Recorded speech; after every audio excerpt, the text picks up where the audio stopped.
All right, now we're back.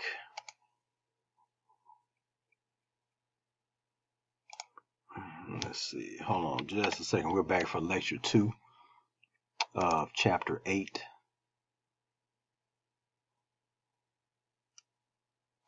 Slideshow.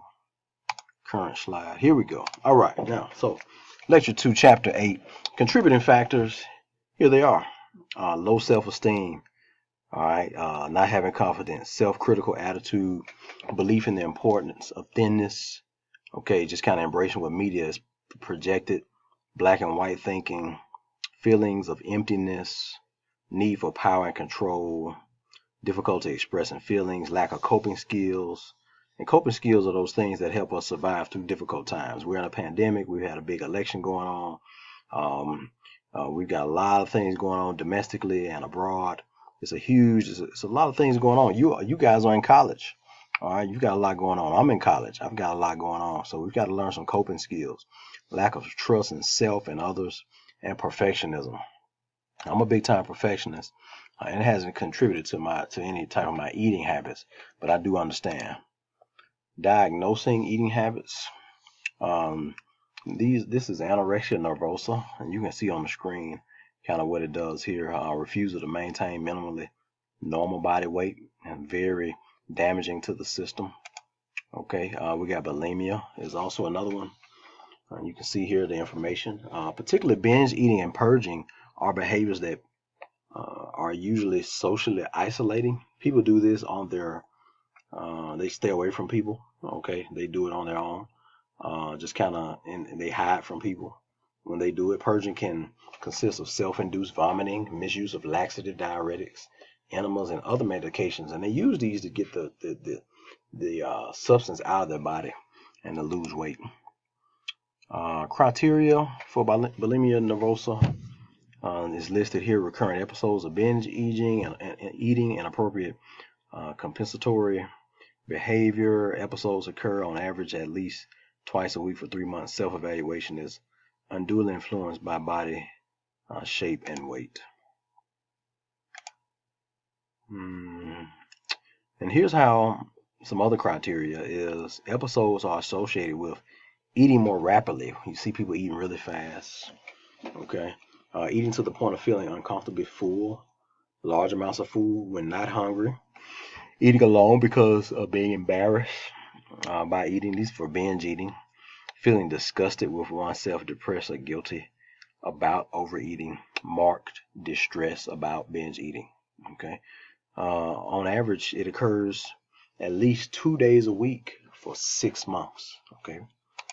As far as the time. So here's a diagram here that looks at the health effects of anorexia.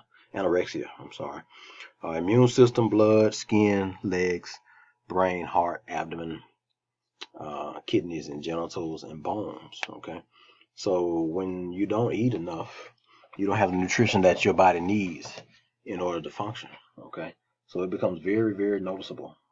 Okay.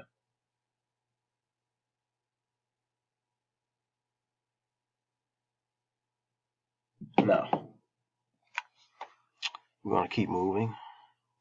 Yeah, so we see the effects of anorexia here, and we're going to keep moving. Health effects of bulimia, another diagram. Face, teeth, esophagus, hands, large intestine, stomach, heart, blood, and kidneys. We see that. Health effects of binge eating disorder, cardiorespiratory disease, diabetes, high blood pressure, gallbladder disease, osteoarthritis, sleep apnea, certain cancers. Okay. How do you treat it?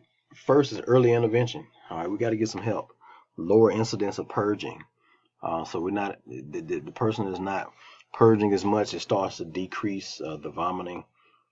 Support and participation of family members and loved ones. We can't make it through this life by ourselves. So that's another thing. You need the support of your friends. Okay. Lack of other diagnosed psychological problems. So excuse me. I'm here in the evening for y'all, late nights, Sundays, right? But yeah, making sure that you're mentally healthy. All right. Those are all key factors in recovery. because that's the hope and that's the goal, is to recover.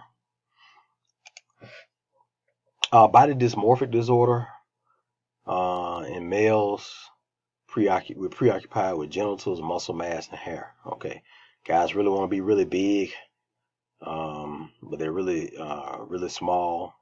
Or females, they want big breasts or big thighs or legs, or they want smaller of each, male or female.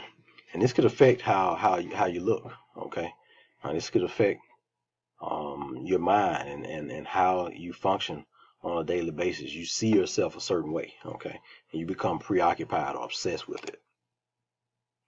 Muscle dysmorphia and obsession with muscle building, bodybuilding.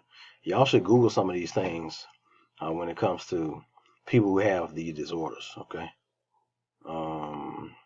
Body art, about 1 in 5 is dissatisfied with his or her tattoo. Listen, I've got about 5 tattoos. I'm only dissatisfied with one, but other people love it. I mean, it's a cool photo. It's a cool picture. But if I could, I'd do it differently. So just make sure that you know what you want before you get it, okay? Then we got the female athlete triad. Is a really big one. Set of 3 interrelated conditions. And that's eating disorders. Amenorrhea means that they don't have a menstruation cycle. Okay, no period. Premature osteoporosis, the bone starts to break down early. Okay, so that happens sometimes with gymnasts or other athletes who are just always on the go. Activity disorder, that could be wild. Exercising or addictive exercise. I used to go to the gym. I would see this lady.